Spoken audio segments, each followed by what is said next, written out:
Meetings have been going great, and people are loving them. They're just really enthusiastic about the fellowship. There's a lot of people that came to our first one and have never missed one since. There are a lot of people on this call. This is so fascinating. Dorothy Buckler, and I have 16 horses. I know that's too many, but what can you do?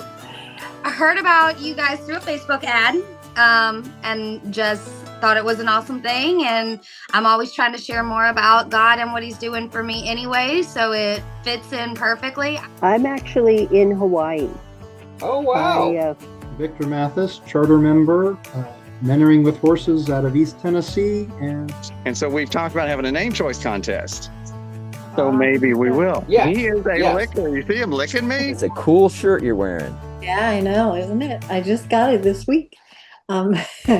I ride mostly English, some hunter jumpers, dressage, trail riding, basically reliving my childhood. And I think in order for us to be made in the image of a spirit, John says, God is spirit. Those who worship him must worship him in spirit and in truth. And this is worth double points. How many horses did Solomon have? If you're ever wondering, hey, did I actually do that? If you just scroll down, it'll give you sort of a feed, kind of like on Facebook, of every single thing that you've done. She would like to boss them around. You're right. Here's the one that stopped the truck. I heard about it on Facebook, and I'm really excited to just share the love of Jesus and the love of horses. Ranch patterns and trail riding, and just really enjoying horses with some really good people. So I've got to get my show points going. I've got to get with that. And I love your shirt, but we need an English rider. Yes, I'm going to talk about that. And this is my first time on with you guys, and I'm not a member. I'm just learning about your group. So all right. Well, welcome. Who's this? This is the neediest cat in the world. It's the biggest cat in the world, unless you are a very tiny person. Gotten away from God a little bit, and I'm glad to I've been looking at your association for a few weeks and decided, kind of join the meeting and see how it all was. And you guys are very welcoming, so it's awesome. We're very glad to have you. We're glad you're here. I got to have a little praise report. My phone notifies me, and we just had a new notice come across the top of my phone that we have a new member has signed up for the Christian Horse Show Association. And that's a thrill every time that happens. This association is going and growing, and God's hand's upon it, and the anointing is building. I think these Zoom meetings are really adding to the fellowship. This is not just an unknown organization that you read about online. These are real people who love God and horses just like you do. So welcome, everyone, to the Christian Horse Show Association Thursday night Zoom meeting. We started these originally as just a training for people on how to use the system, and everybody had so much fun that we just kept doing it, and people keep showing up every week. So we figure, why not? And it's really good. We have members in all 50 states in the union. And it's just a really good way for people to, just check in and meet each other and feel like you're part of a family. And we do prayer requests, and we always have a Bible study. And we try to have a special speaker every week. Somebody that's either maybe they're a horse trainer, maybe they're in the ministry, maybe they have a horse related ministry or stuff like that. So those are always good. And sometimes even life-changing. We see, and then we do prayer requests, we play trivia contests, we see miracles happen every single week. So we believe that all things are possible with God, and that he has not run out of miracles, that he's still on the throne, and that he's still doing everything that he said he would do in the Bible. So Richard is one of our co-founders, and I'm the other co-founder. Yes. I always forget to introduce us. So you go first, and then I'll go and I'll talk about the association.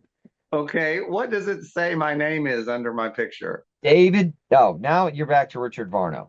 Uh-oh. And so then people tend to call me Richard, but my name is David Davis, and I'm one of the co-founders of the Christian Horse Show Association. I've carried a vision for this association for years, and I love explaining to people how it works, and it's hard to get across how simple it is. Most people say, where's there a club near me, and where is there a show near me? But the thing is, you can show anywhere. and send us the results, and we'll keep track of points and issue World Championship awards under the name of the Christian Horse Show Association. So we don't really hold shows, but there's such a demand for us to have partner clubs and Christian Horse Show Association sanctioned events that we're going to put together a list of those too, because people just want it to go that way. But the plan is you can just show anywhere you would normally show and send us the results. Yes, and Miss Nikki, you can there's a form. There's a form on our website that you can download, and then you can just take a picture of it, and you can upload your points online. Yeah. So welcome, everybody. I'm David Davis, one of the founders, and I'll turn it back over to Richard. My name's Richard. I'm one of the co-founders of the Christian Horse Show Association. I do all the tech stuff and biz dev stuff, and if you have a problem entering points, it's probably my fault. So like Dave said, you can participate in any show that you want to and submit your points online. We do awards in over 30 different categories. We have several types of memberships. We have non-competing memberships for people that just love Jesus and love horses. And actually, about 60% of our members are easy. She thinks she runs the house. That's Ellie Mae. Non-competing members, I was about to say. Yeah, we have about 60% of our members are actually non-competing members. Just people that want to be a part of the association and love Jesus and love horses. We have standard memberships. The way the competitions happen is basically it's sort of one horse, one rider. So every horse rider pair needs a nomination. A standard membership comes with one nomination, and then you can add other nominations just sort of a la carte. We have a family membership, and that comes all the memberships come with a t-shirt. The family membership gives you 3 nominations. It comes with 3 t-shirts, which you can either, it doesn't necessarily have to be 3 different people. It can be 1 person and 3 horses or every combination of that. Then we have a lifetime membership, which is 1 nomination every year for life. And then we have a charter membership for people that are really passionate about the association. Some of our notable charter members are Josh Lyons, John Lyons, Merely Farrell, and there's a bunch of others. Actually, Kirsten Mercedes and Cheryl Moore come to mind. Yes. Yep. We're going to add a bunch of those to our charter member page soon. Tom has volunteered to help us run down. A lot of times people sign up and then they don't send us their pictures and their stuff like that. So Tom's going to help us run some of those folks down so we can get them all on the website. We appreciate him doing that very much. And Tom had another great idea this week that we discussed before he logged on here, but the membership cards. When you become a member, you need to have a card to carry. So we're going to get membership cards printed up. Yes. We're going to have some downloadable membership cards, and we're also going to have figure out a way to do some invitation cards. We have flyers that people can print out and put up at their local feed store and stuff like that. But we always do like to have any way that makes it easy to share about the association with folks. It's really good. We had an affiliate program last year where people could kind of earn points and merch and stuff like that for referring people. We're figuring out if we want to do that again this year or if it's the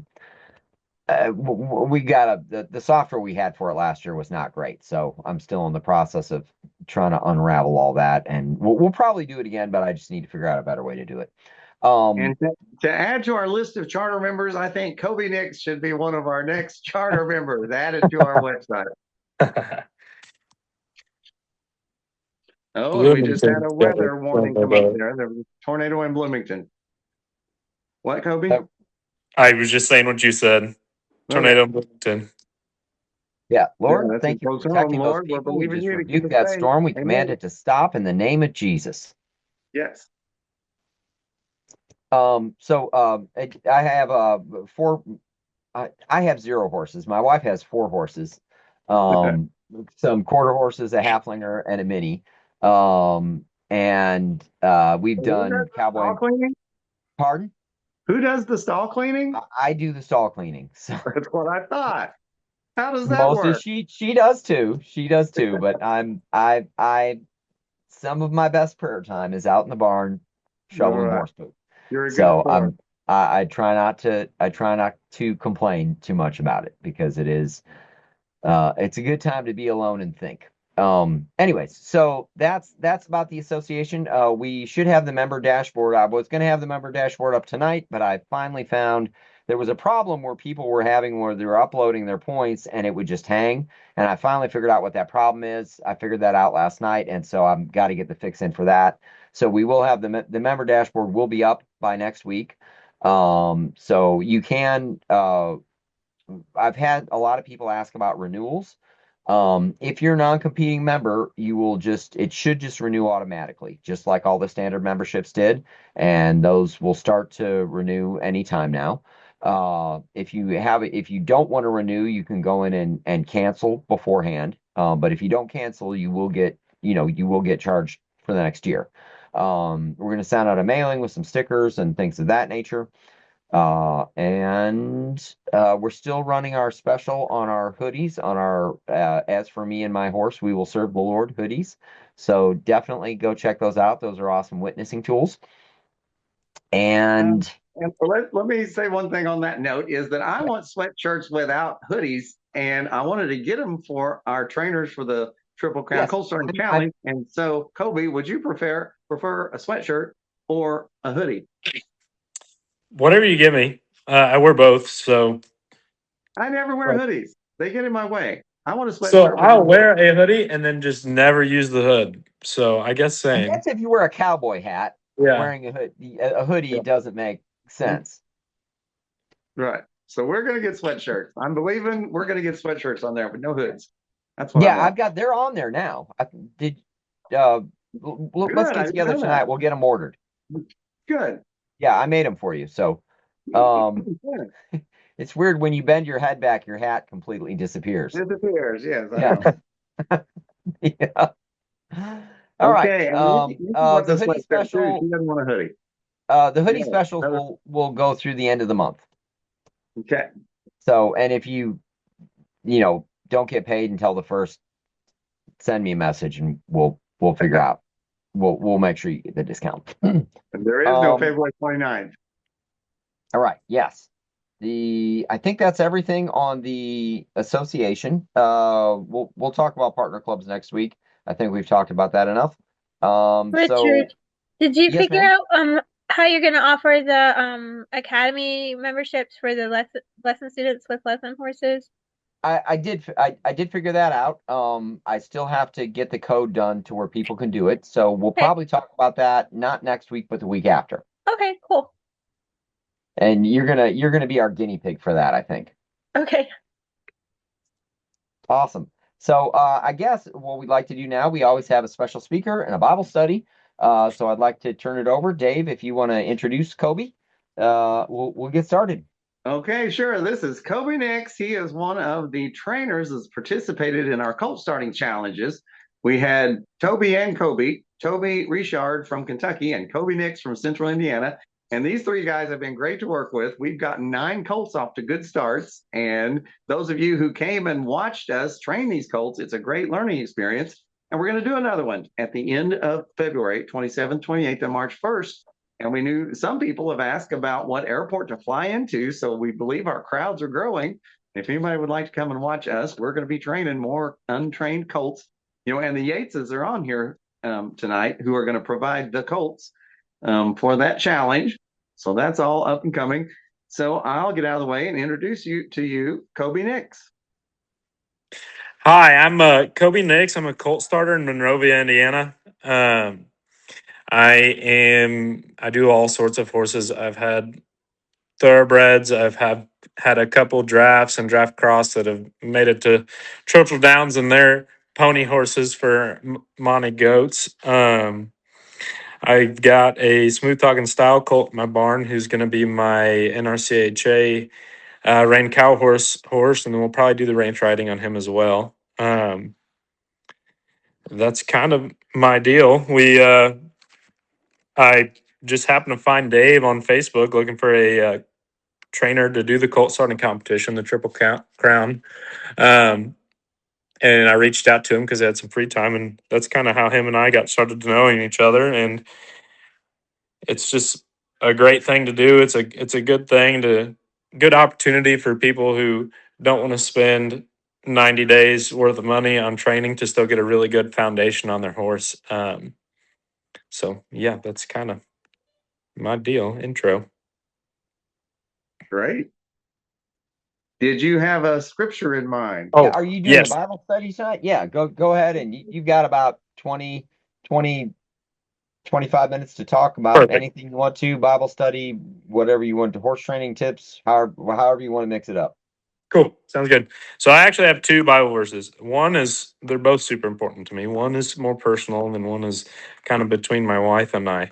The first one is Proverbs 3, verse 5 and 6. And it is, trust in the Lord with all your heart and lean not on your own understanding. In all your ways submit to him, and he will make your path straight. I struggle with trying to control too many things in my life, because I always want to know the outcome. So if I don't know how something is going to go, I'll have like 3 backup plans. If this doesn't work, then I'll do this. Or if this doesn't work, I'll do this. If this doesn't work, I'll do that. And that's just not the way it works, because they never pan out. So these two verses just remind me that God's in control and I'm not in control. And that's Hey, Coby, I want to ask you one thing. As you're talking about learning to apply the Word of God to your life and that you can't control things and God is control, one thing I think everybody would be real interested to hear is your age. Oh, I am 25. I had no idea he was that young as we were working together. He just seems like a person who's so much more advanced and more mature than 25 years old. So that's just I cool to get that a know. lot. And I tell you, if I grow a beard out, people think I look like I'm like 42. And I'm like, well, I don't know whether to say thank you or what the heck. All right. Well, So, in my mind, you and I are kind of about the same age. okay. Then my next Bible verse is Isaiah 43:19. I will make a way in the wilderness and rivers in the desert. And when my wife and I got married, we just kind of were starting from nothing, out on our own. And we had started going to a new church, and one of the members there made us a painting. And this was the verse that she made for our wedding gift. So that kind of stuck with us. And I was just starting my horse training business and my colt starting business. And so there was just days where we wouldn't know what was next. And we would just look at this verse, and God will make a way in the wilderness and he'll make rivers in the desert. So just Absolutely will. Amen. do what you're called to do, and just sometimes you just have to put your head down and just worry about the step that's in front of you and not worry about the steps after that. Yeah. So to kind of go back to my business, I really try really hard to just treat horses and clients in a manner that honors God.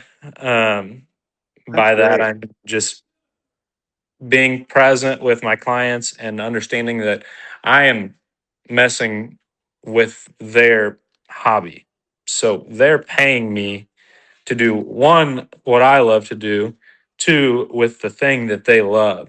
So I try to honor their time and give them as much information and keep them included as possible in the training process with pictures and videos. And they come out, and I'll just give them some lessons or let them ride their horse while I'm riding my horse, and kind of show them where their horse is at and everything like that. And with horses, I mean, it's really easy to get frustrated with an animal that you can't talk to, because you'll be trying to show them something so simple in your mind, but they can't get it because they don't speak English, and they also can't read your mind. So you kind of have to teach a horse to read your mind. But until they get to that point, you have to be patient. You have to wait on them. Al Dunning, and this is a quote from Al Dunning, that's a quote from somebody else, but he says, wait on your horses now, because if you don't wait on them now, you're really going to have to wait on them later. So I really try to take the time that a horse needs when I'm starting a horse, so that when we get further down the road and we're starting to get into whatever discipline that they're um, going to go down, I don't have to wait on them on the basics, and they know what a foot means. They know how to give, and they know how to bridle up in your hands and everything inside baseball like that. And then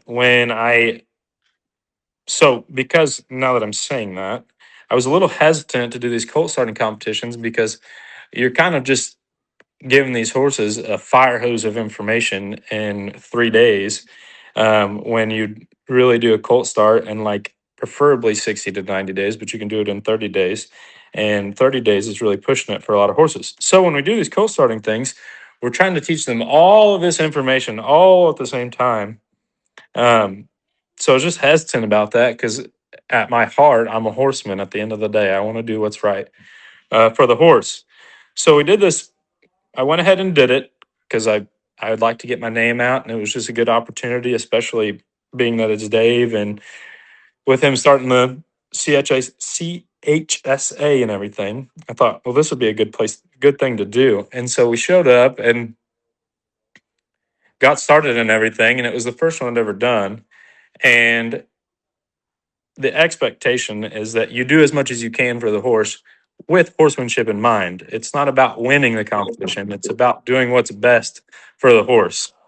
And so sometimes that means you get a really tough horse. You get a Appaloosa, a halter horse filly that is wild, and you just got to wait on them. And that's part of the deal. You got to do what's right for the horse, and your horsemanship shows in that, and it's respected. You may not win, but it's seen. And that's what's continued us on to doing more and more of these colt starting competitions, is that we've got 3 really good trainers. And while they have different styles, they all put the horse first. And that's really important. It is. Hey, Coby, I want to jump in here and say that I'm a close acquaintance, maybe I can't say friend, of Al Dunning. And Yeah. an interesting part of his story and his testimony is that Yeah. he is a great guy, lived a great life, and until late in his life, he thought he was a Christian until it was brought to his attention. You've never prayed and asked Jesus to save you. And so a mutual friend of ours prayed with him to get saved late in life, and now he's a Christian and on fire for God, but he thought he was until that's awesome. that he hadn't prayed and gotten saved. So that's a great message I want to convey to all of us Christian people. Yeah. Sitting in a church doesn't make you a Christian any more than sitting in your garage makes you a car. And the bottom line is, have you prayed and asked Jesus to save you? And so he got saved late in life. Has he talked about that story before? Yeah, I have heard him talk about it. Okay, because he has a podcast. It's called the Almost a Cowboy, because his ranch is called the Almost a Ranch.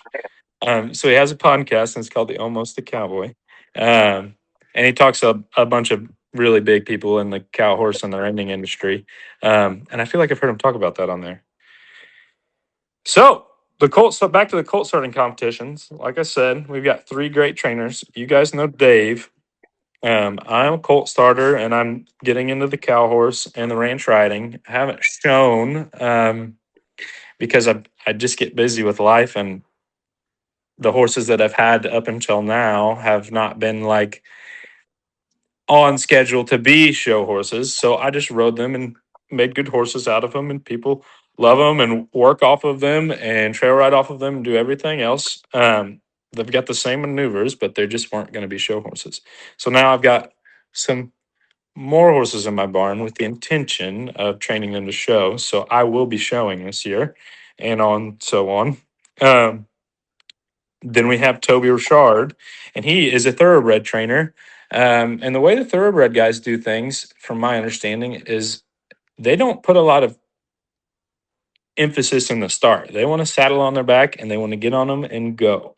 So you kind of see that with Toby's training method, is that he'll just kind of jump on their back, and things just start working. And it's amazing to see it from somebody like Dave and I, where we kind of do things a little bit differently, that Toby can just go to it, and he still makes a really nice horse at the end of the day. So you get to see how each trainer, me and Dave and Toby, assess each colt at the beginning, and we get them and we kind of feel them out in the round pen, start the basics of our groundwork, and then from there we kind of decide the best way to teach that colt in a timely manner that also isn't pressuring the colt so much that he doesn't understand anything. Exactly right. Hey, I don't want to interrupt, but I do want to interject something. You know, Toby came and did a challenge with us here a few years ago. And let me go ahead and say this. A few years prior to that, I judged him in a colt starting challenge. And that's where he and I first met. And he demonstrated his style. He just got on it. And so then when he came here and did the challenge and we were talking and he just got on his colt and rode it around, then he was at a quandary. He said, so I don't really know what I'm going to spend the rest of this time doing because I've already got my colt broke and he rides. But all three of us trainers have learned a lot from each other, and he has learned a lot from watching us. And now he knows what else to do, that he needs to further the horse's education, because just jumping on its back and riding around is not all of it. It needs to get used to obstacles, and it needs a leg yield, and it needs to carry a bridle and a saddle, although he doesn't need a bridle and a saddle, but the horse still needs to learn one. So I love the fact that we're all watching and learning from each other. And I've learned so much from watching him. What I've learned, and I've been applying it recently, is you can just get on him and go ahead and expect him to do stuff. I thought it took a whole lot of preparation, but he's proven sometimes it doesn't. All right, back to you. I didn't mean to interrupt. You're good. I was just going to say, the thing I like to say, especially when I get like tune-up horses or problem horses, something where they're just kind of a little quirky. If you just treat them like a good horse, just like you're saying, you just expect them to be good, and then just carry on with your day, and whatever you're doing, you just have hard, clear boundaries, but I guess not hard, consistent, clear boundaries. They just fall into line and they figure it out. And you didn't really have to do any specific training like Toby does. He just gets on and he has consistent, clear boundaries, and then they just kind of fall into line and work. And then, like you said, they don't really take any preparation. So how do you work with that? Sometimes we see problems where the owner has had some specific issues with the horse, and they almost get to a point where they trigger the horse to be bad. And then, they bring him to the trainer, and of course, the trainer is calm and confident and just everything works fine. How do you transition that back to the owner so they don't re-trigger? You know what I mean? So that is a conversation that I have with a lot of those horse owners is, first things first, it takes 2 or 3 times as long to fix a bad habit as it does to just put a good habit on a horse. So it takes more time to get the same thing done as it would if the horse never knew anything. So then once you get it fixed and you've kind of rode them for a while and you feel like they're confident in doing the thing correctly, generally I'll have the owner come out and ride around with me and kind of talk with me about how they feel about the situation and let me watch them interact with their horse. And then I can kind of coach and train the owner as well, as far as what they could possibly be doing that's causing their horse to act the way that it does. That's kind of where I go back to my honoring not just the horses, but also the clients. And they're investing in a creature, and they're also investing in me. So I want to give them as much as I possibly can back. And that includes, in a situation like that, some one-on-one training with the client as well. So there's some thoughts I'm having I want to jump here and say, because I deal with that exact thing a lot. And one thing is I rarely address specific issues. My way of dealing with problem behavior is more blanket, just in general, get the horse in a better mindset. And in general, get to be more respectful. And in general.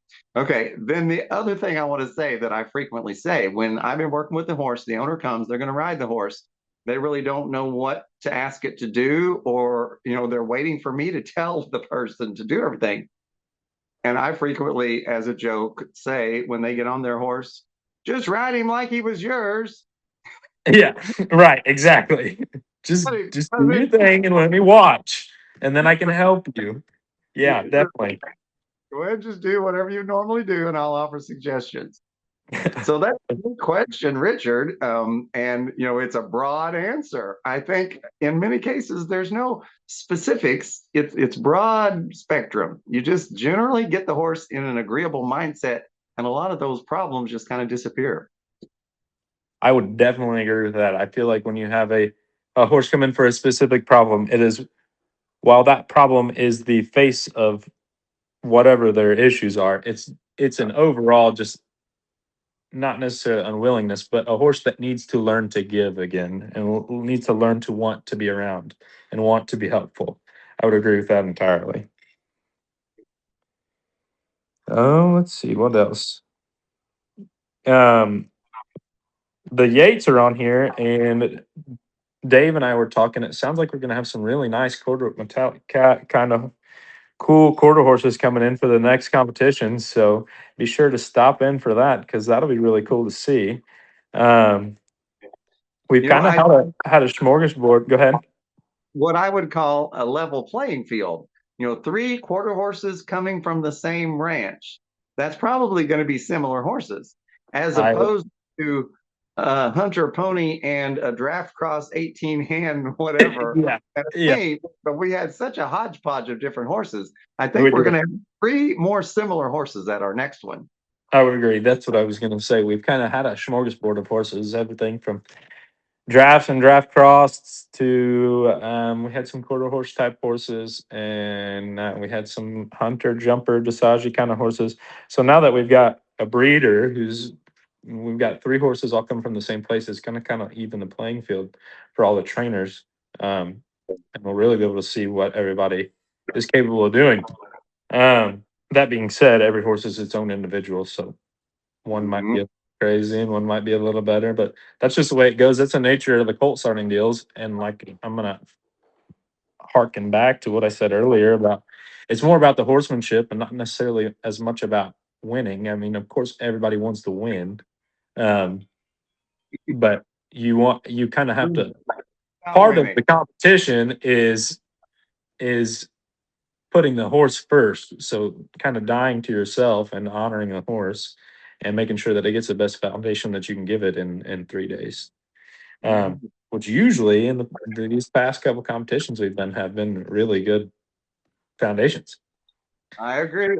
So there's something I want to talk about briefly here to take a little bit of a side trip, but in realm of the whole Christian Horse Show Association, there are Christian groups, maybe I should call them religious groups, that I've recently become aware of that absolutely don't accept any kind of competition. And there's a group that's very prevalent around my area. They've moved in here. They live around here. I'm going to try not to name the denomination, but they don't believe in any kind of competition. And so when their kids go out on the playground and play ball, it's okay for them to play and kick a ball around, but they cannot keep score because they're against any kind of competition. And so I didn't know there was anybody who thought that way. But there are groups so then for them to try to process the fact that our Christian Horse Show Association is all about competition, and they just don't get it because they don't believe in competitions. So with the Colt starting challenge, it's a great opportunity to get 3 colts off to a good start. And it makes it fun that we have judges and we do place the competition. But that's not what it's all about. It's about celebrating the horse and getting these young horses off to a good start. So I think competition is fun. And I always say competing at a horse show is kind of like a pop quiz where you can check and see how well your training is going. And so there's benefits of friendly competition. But I think we need to be careful because Christians could get off base with being too bent toward winning to the point that you might mistreat other competitors, or you might mistreat your horse to push it too hard to try to win. So one closing thought on all that I want to say after my years of competition and praying through all this is that I think there's a big difference between winning and beating somebody. And there's a different attitude when all you set out to do is beat somebody because you don't like that person, you want to beat them. That's a whole different attitude than if you just do your best to do a good job, and hopefully that will be acknowledged with a win. And you're just glad for the acknowledgement of a job well done. That's a different aspect of competition. Okay, I'm sorry to interrupt. I'll try to turn it back to you. You're good. One thing I'm going to say about that is competing for me is just kind of puts the fire under my belly. If I win, great. Everyone else is going to try to beat me next time. So I need to get to it, get better. Or if I lose, I can look at where I went wrong and say, okay, this is where I need to work on this so that I can be better next time. It's not, to me, it's not all about winning, but it is about keeping your knife sharp, so to say, and just kind of keeping fire in your belly to keep going, because it's kind of easy to just get complacent.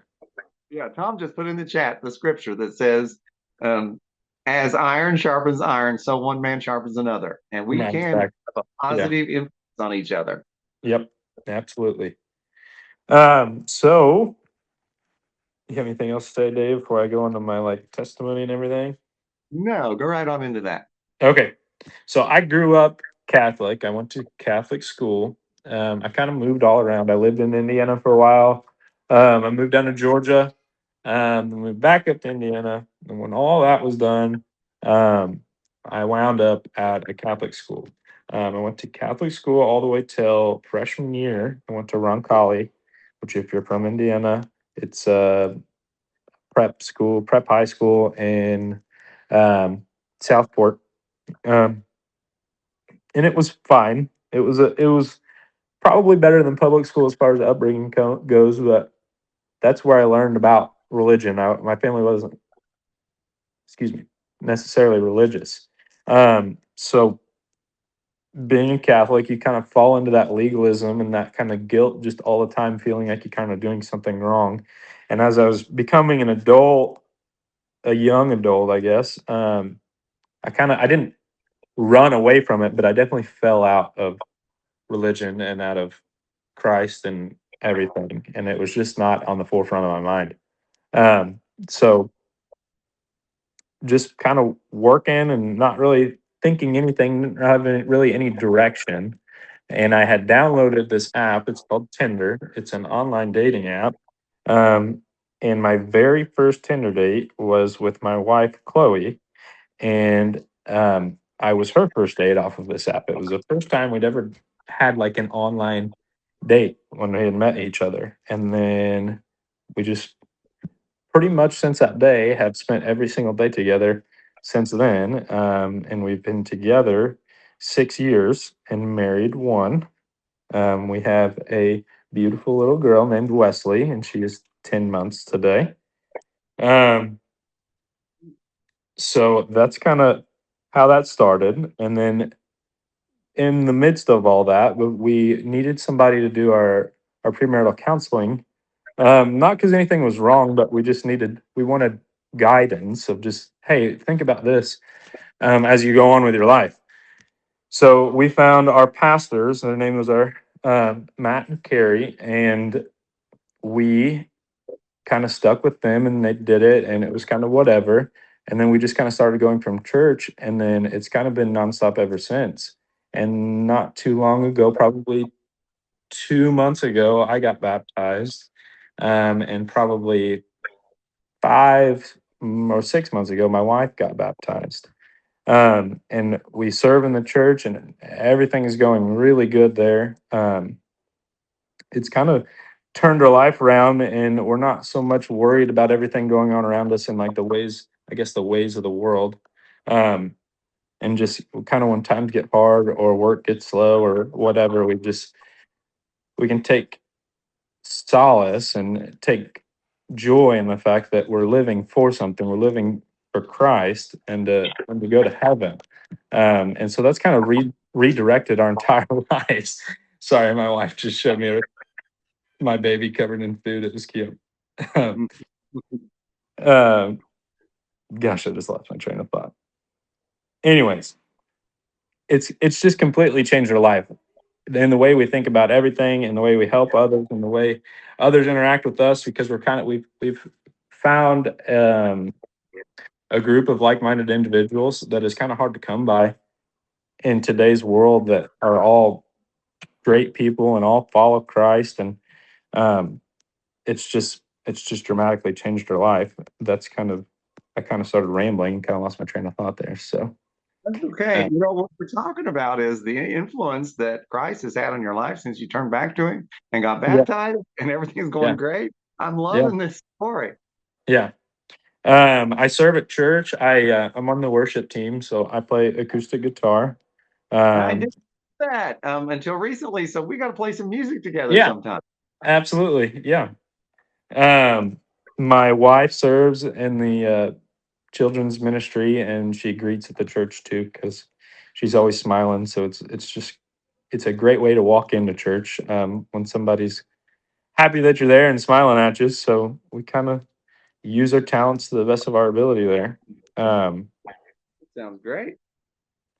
I'm kind of running out of a closure here. I hate to That, quit like that's that, okay. but Usually at the end, that's awesome. Everything you said is awesome. Usually at the end, we open it up for just questions and answers. If okay. anybody Yeah. has any Q&A, and then I'll get the trivia game going as well. People can start joining that. So if anybody has any questions for Coby, you can just unmute yourself and ask, or you can type them in the chat, and I'll get the trivia game going. Again, on the trivia game, it's kahoot.it if you haven't loaded the app already. We'll talk about a little bit how it works before we get started, but I'd like to give some time for questions and answers for Coby. So if anybody has a question, just unmute yourself and ask it. On that note, I want to tell everybody the easy way to get into the game is click the link in the chat. If you can get to the chat and click that link, then boom, you're there. That is I've been typing it in and then have to type in that number, and that's harder. If you just click that link in the chat, it takes you straight to the game. Okay, you make any questions for Coby? I do. Okay. So, as a fellow recovering Catholic, did was your Catholic school experience at all Bible based? So we would have our yours, I guess you'd call it state mandated classes, your science and your math and everything, and then we would have a religion class. Yeah. I don't just thinking back on it now, probably through rose-colored glasses, I don't ever really remember picking up a Bible and going through any specific Bible verses, but we definitely had a religion class. Yeah, that is exactly my experience as well. We had a religion class, but I don't recall ever opening the Bible.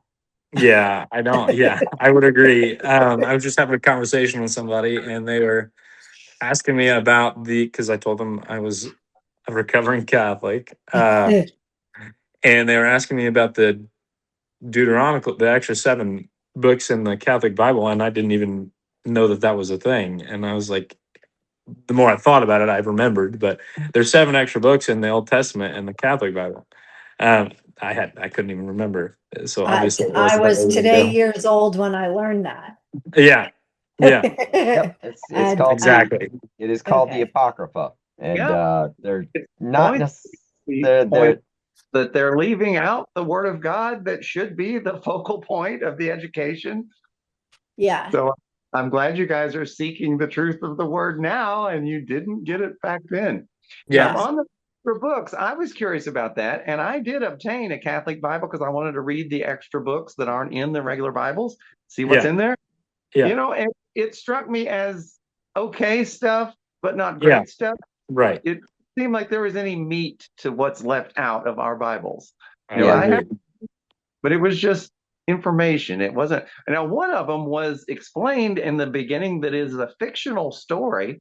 It's not even real. Interesting. Yeah. Yeah, there's a reason they decided to leave them out of the original. So and it's like there's other books as well, like things like the Book of Enoch and stuff like that, that are possibly interesting historical documents, but we probably don't have the correct translation of them anymore as far as from the originals and stuff like that, and they just determined that they were not, that they couldn't be sure enough that the documents that we have are what the original writer actually said because of being changed over the years, as opposed to the actual books of the Bible that they had. So my wife grew up Irish Catholic in Chicago, and they told her not to read the Bible. That it'd make you crazy. So we are pretty crazy. So I guess totally maybe they were right. But The one thing that kind of did it for me with Catholicism was you always kind of feel like there's like you have to go through me to have a connection with God, and that's not what Christianity really is. It is a direct Christianity. The way it should be is direct connection to God the Father and to Jesus and everything else. But with Catholicism, it always feels like, well, come to me and then I'll go to him, and then he'll come to me and then I'll go to you, and that's not the way it's supposed to be. Absolutely. Good point. I'm glad you clarified that. Well, so I had a number of different things that pushed me away completely, but I think because I spent 12 years at Catholic school, mostly with nuns, my biggest thing was if these people who treat us this way are the representatives of God and the church, I don't want to be a part of that. Oh, gee, that's negative. That was kind of my stepping away. Yeah, we have a few more ex-Catholics in here. I've got a good friend by the name of Mike Warnke. He was a comedian back in the day. I know him. Still Friends with him? Pardon? That's all. You're friends with Mike Warnke? Yeah, and he's still around, man of God, preaching the gospel, and he got moved around to a lot of different families when he was a kid, and for a while he was with a Baptist family, and for a while he was with a Catholic family, and one of his jokes was, if you ever have the chance to tell a nun, your nun teacher that she's going to hell because she's a nun, don't. Don't tell her. Funny. Because you will not like the response. Hey, so I have one other question from you, recovering Catholics. I have heard that they have a belief that there are different saints that do different things for us. Like there is Saint so-and-so who is the finder of lost things. Yeah, that's Saint Anthony. Yeah. That would be Saint Anthony. Yeah. We're not supposed to pray to anybody except God through Jesus. Well, so the way that the way that I always understood it as a Catholic was that you were requesting their intercession for you. Because remember, Catholics don't believe you have a direct line. Right. So that's why, they say the Hail Mary, you're asking for Mary to intercede for you, and you're asking Saint Anthony to intercede for you to find whatever it is that you're looking for, et cetera, et cetera. This explains why you come out of. You got to come out of that mindset. That's not how it works. Well, no, I know that now. I know that now, but I didn't know that then. Sure. Well, this explains why they don't want you to read the Bible, because anybody that actually reads the Bible figures out pretty fast that ain't how it works. You would find out the truth. Hey, so the other thing that I like to say in reference to Mary is, bless her heart, I'm sure she was a nice lady, but she is not the savior of the world. Jesus is. Right. Amen to that. All right. Well, does anybody else have any questions for Coby before we get started with our trivia? Just have a comment about, the different Catholic saints. They even have, she's not known very well, is Saint Gertrude. And Saint Gertrude's Day is the same day as Saint Patrick's Day, but she's the patron saint of cats. I haven't heard that one. Well, I've if got anyone a question for Cody. Go ahead. So I kind of joined a little late. I didn't properly introduce myself, but the Lord kind of brought me to a job in Central Texas, and I've been blessed with the opportunity to start a 5-year-old Arabian gelding. Okay. And my question would be, is there any like particular horse trainer that you go to for like foundation advice? Like that you rely on a lot? Is there someone you spent time with? Is there like a good mentor that you always usually fall back on when you're either having a troubled time or you just want some good advice? That's a great question. I kind of have taken pieces from this person and pieces from this person and pieces from this person, and then used my own experience to find what kind of works for me. But if I were to give you like a just go here and start here, there is a guy. His name is Richard Boatwright.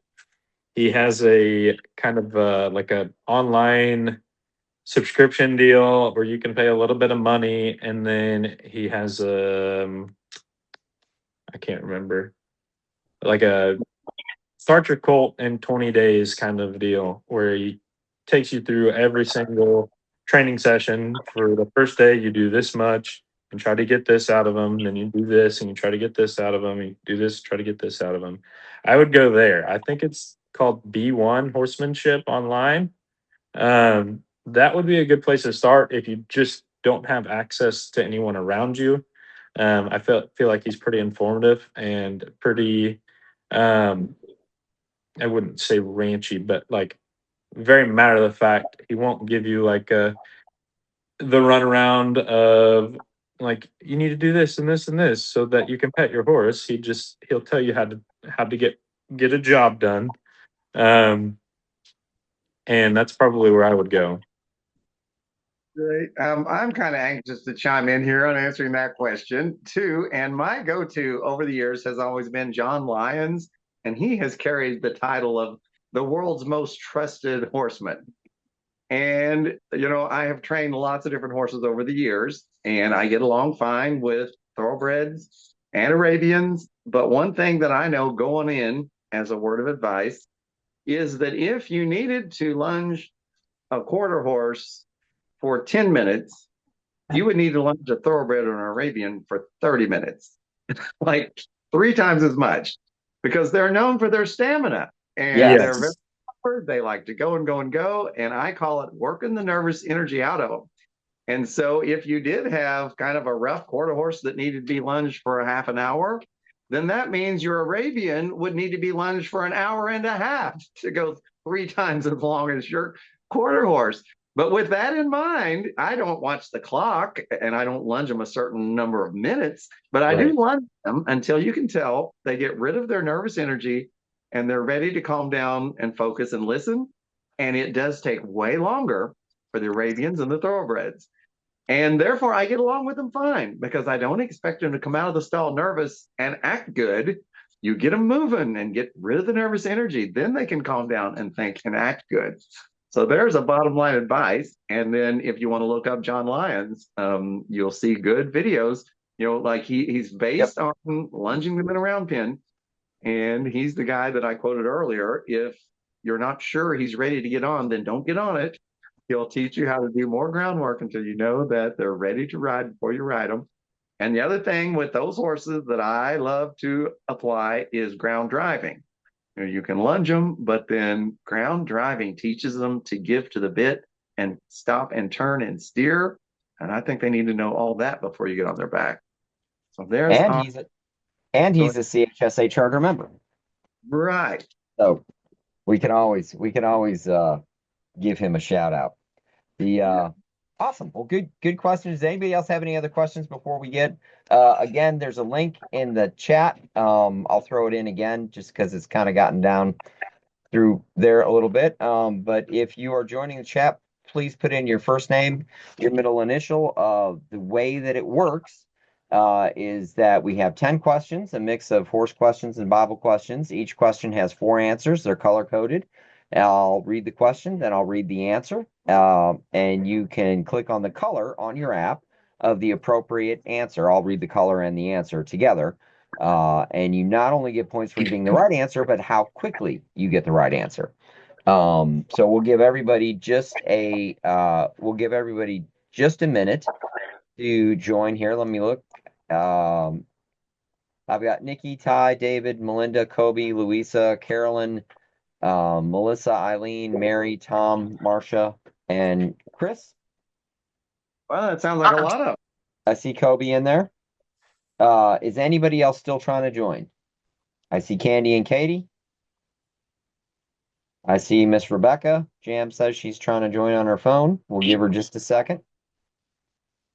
One thing I want to share is that your connection speed will definitely determine your success in the game, because you can have the right answer, but if it doesn't submit your answer quickly, you'll score lower on the board. So if you do score lower, don't worry about it. Get this up here. All right. Is anybody else still trying to? I don't see Miss Jam yet. We'll give her one more minute while she's trying to join on her phone. Can everybody see my screen? I'm not seeing your screen yet. Yep, I can see it. Okay. There's Miss Jam. All right, we're gonna get started. I know we're going a little bit late tonight, but it's all good stuff. And I see Miss Nikki as well. Give it one more minute.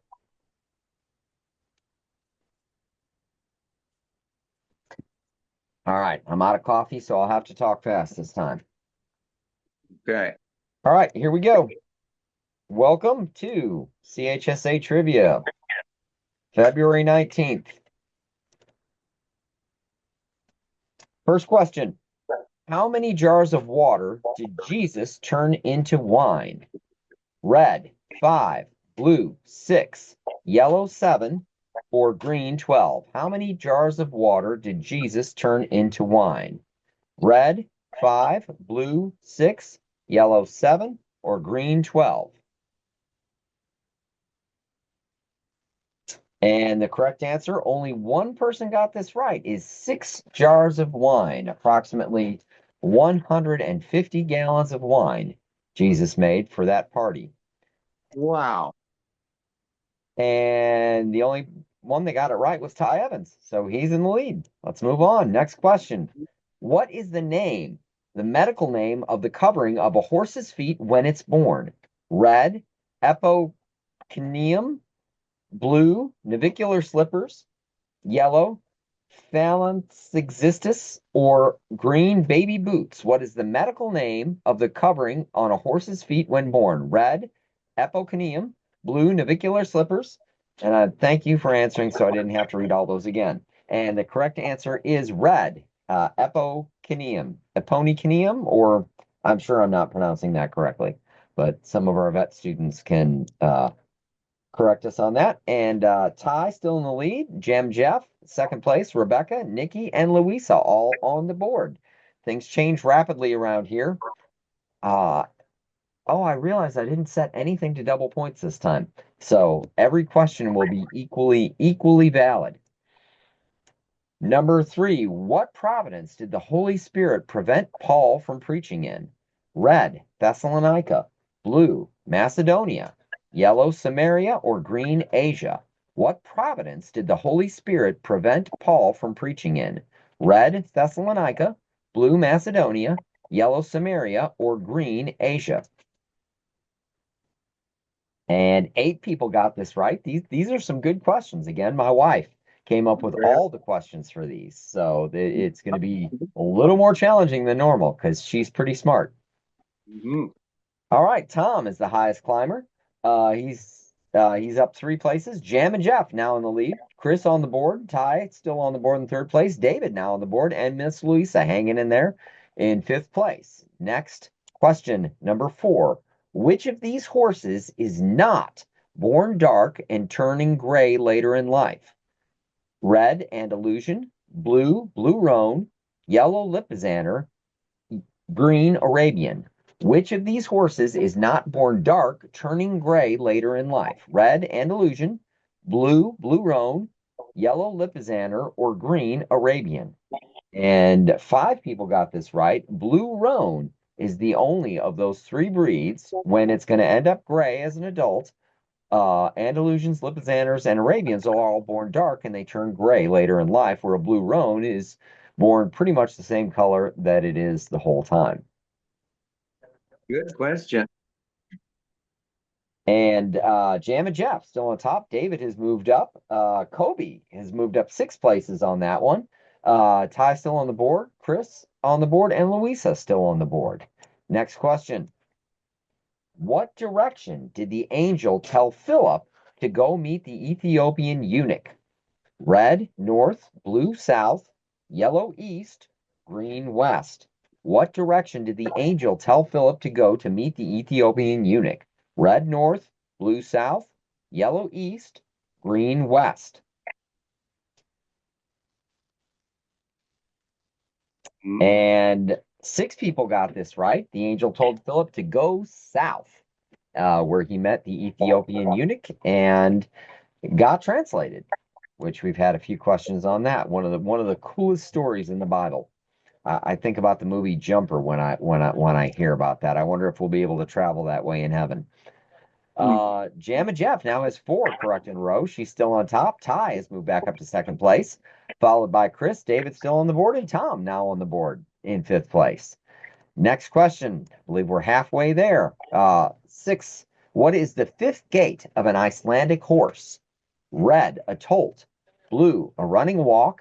Yellow, a flying pace. Or green, ludicrous speed? What is the 5th gait of an Icelandic horse? Red, tolt. Blue, running walk. Yellow, flying pace. Or green, ludicrous speed? And 4 people got this right.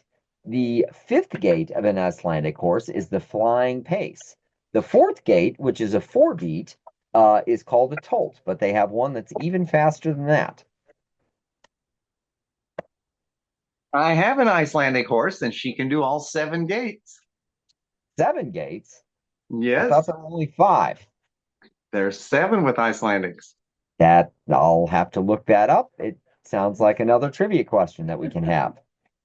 Jam and Jeff on top, followed by Chris. David still in 3rd place. Ty Evans and our reigning champion making a run for the lead, Miss Mary. Question number 7. Where do demon spirits go when they are cast out? Red, hell. Blue, the abyss.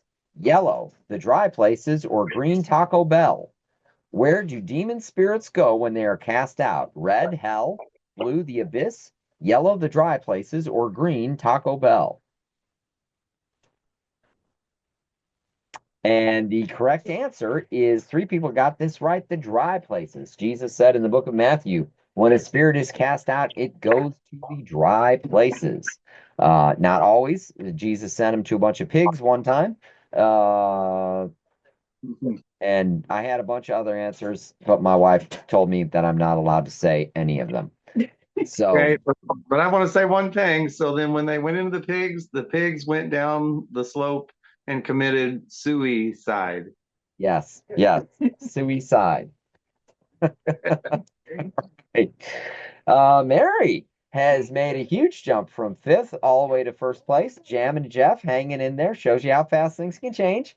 Chris on the board, David on the board, and Ty still on the board. And Eileen is up 5 places. So we got just a few questions left. Anything could happen. Question number 8. What breed of horse is most commonly used as a pack animal? Red, quarter horse. Blue, Appaloosa. Yellow, Rocky Mountain horse. Or green, Haflinger? What breed of horse is most commonly used as a pack animal? Red, quarter horse. Blue, Appaloosa. Yellow, Rocky Mountain horse. Or green, Haflinger? And the correct answer is the quarter horse is most, it's not most, that's probably, the wording on that question is probably not great. The most common type of pack horse is a quarter horse. Quarter horses are not most commonly used to be pack horses. Right. They're favored. They're favored for being a pack horse because they have a brain in their head, they're strong, and they're pretty sure-footed. So as anyone who has ever rode horses in the Rocky Mountains knows, that's very important. I've seen some very, very crazy trails up there. David now on top in 1st place. Mary hanging in there in 2nd. Jam and Jeff, Chris, and Louisa. We've got 2 questions left. And so anything could still happen. Question number 9. In Revelation 10, when the angel descended, his feet were described as pillars of red, fire, blue, clay, yellow, gold, or green, iron. In Revelation 10, when the angel descended, his feet were described as pillars of red, fire, blue, clay, yellow, gold, or green, iron. And 7 people got this right. The correct answer is pillars of fire. And Jam and Jeff now on top, followed by David hanging in there in second, Mary hanging in there in third, Chris and Nikki is now on the board. So this is it. Last question. Still pretty tight. Anything could happen. Get your fingers ready. In Revelation 22, Jesus said, "Blessed are those who blank the words of prophecy in this book. Red, hear; green, blue, read; yellow, obey or keep; green, teach." In Revelation 22, Jesus said, "Blessed are those who blank the words of prophecy in this book. Red, hear; blue, read; yellow, obey, keep; or green, teach." And 9 people got this right. Blessed are those who obey the words of prophecy in this book. So let's see who won. And the correct answers are, David is in first place. Jam and Jeff in first place. David in second place. And Mary is in third. And usually it shows me fourth and fifth, but it's not showing me fourth and fifth, so we'll figure out. So David does not get a prize because he's the one that gives out the prizes. But we will send out $10 gift cards to our first, third, and fourth place winners. And I'm not sure why it's not showing me the fourth place, but I will figure that out. So actually, I think there's a way I can do it by doing this. I thank God for giving me a dream to keep me living right. Give my life a purpose so I can fight the good fight. Trying to be the best that I can keeps me on the right track. Now that I know that I've chosen the right way, I could never want to turn back. Now that I know that I've chosen the right way, I could never want to turn back. Jesus, I could never want to turn back.